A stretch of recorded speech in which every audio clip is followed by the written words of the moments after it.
আমি ৱাকফ সংশোধনীৰ বিধায়ক 2024ৰ বিৰোধিতা কৰিছো আৰু কৰি যাম। কেন্দ্ৰৰ শাসনাধীষ্ঠ প্ৰধানমন্ত্ৰী নৰেন্দ্ৰ মোদীৰ নেতৃত্বত থকা চৰকাৰখনে যোৱাকালি সংসদত যি বিল পাছ কৰিছে সেয়া সমগ্ৰ মুছলমান সমাজে গৰিহণা দিছে আৰু এই বিল প্ৰত্যাহাৰৰ বাবে চৰকাৰক আহ্বান জনাইছো।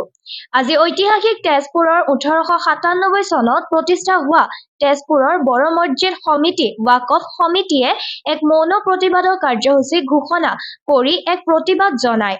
আজি প্ৰতিবাদ কাৰ্যসূচীৰ পিছত বড় মছজিদৰ সন্মানিত সম্পাদক ইছফাকুল হুছেইনে এইদৰে কয়। তেখেতে কয় যে এয়া এক স্বৈৰাচাৰী শাসন ব্যৱস্থাৰ উদাহৰণ আৰু ই আমাৰ সকলোৰে ধৰ্মনিৰপেক্ষতাৰ প্ৰতিও এক প্ৰচণ্ডৰ ভাবুকি বুলিও দোহাৰে।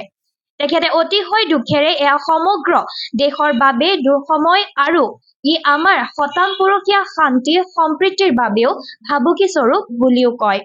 তেখেতে জনায় যে এসময়ত মোগলে শাসন কৰি পিছত ব্ৰিটিছে শাসন কৰিছিল।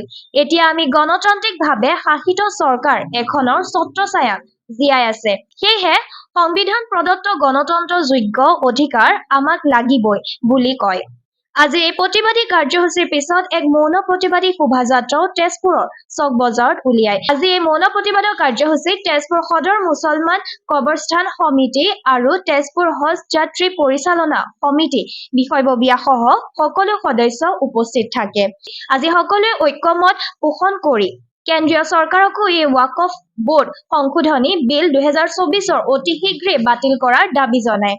আজি এই প্ৰতিবাদী কাৰ্যসূচীৰ সমিতিৰ সহ-সম্পাদক কাজী জাফাৰুদ্দিন, সভাপতি মহম্মদ গৰীব নৱাজৰ লগতে আমছুৰ কেন্দ্ৰীয় সমিতিৰ বিষয়ববীয়াও উপস্থিত থাকি নিজৰ প্ৰতিক্ৰিয়া প্ৰকাশ কৰে। উল্লেখনীয় যে এই বিলৰ প্ৰতিবাদৰ কাৰ্যসূচীত জামাত ইছলামী হিন্দ উত্তৰ অসমৰ প্ৰতিনিধিও উপস্থিত থাকি চৰকাৰক সমগ্ৰ মুছলমান সমাজৰ কল্যাণৰ বাবে আৰু সাংবিধানিক আমাৰ অধিকাৰ যাতে খৰ্ব নহয় তাৰ প্ৰতি লক্ষ্য ৰাখি এই বিতৰ্কিত বিল প্ৰত্যাহাৰৰো আহ্বান জনায়।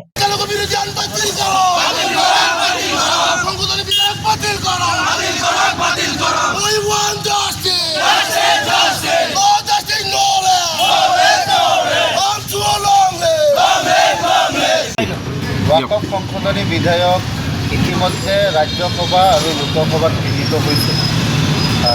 কি ক'ব আপোনালোকৰ আজি প্ৰতিবাদী কাৰ্যসূচী গ্ৰহণ কৰিছে, কি ক'ব? আসসালামু আলাইকুম মানিত্তাবা আল হুদা।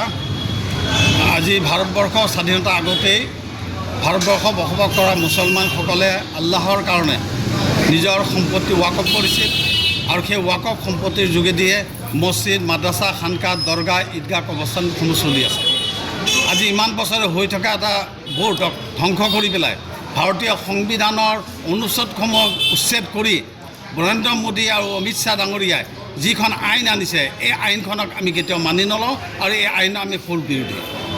কিয় কাৰণে ভাৰতীয় সংবিধানে আমাক অধিকাৰ দিছে ধৰ্ম পালন কৰা। আজি আমি কেতিয়াও কোৱা নাই যে শিখসকলৰ গুৰুদ্বাৰত কোনোবা মুছলমান প্ৰতিনিধি হওক, মন্দিৰৰ নামঘৰত কোনোবা মুছলমান প্ৰতিনিধি থাকক, আপোনাৰ সেইদৰে গীৰ্জাত কোনোবা মুছলমান থাকক। আজি কিয় ৱাকফ বোৰ্ডত আপোনাৰ 11জন মেম্বাৰৰ ভিতৰত 7জনে মুছলমানক আনিব লগা হৈছে?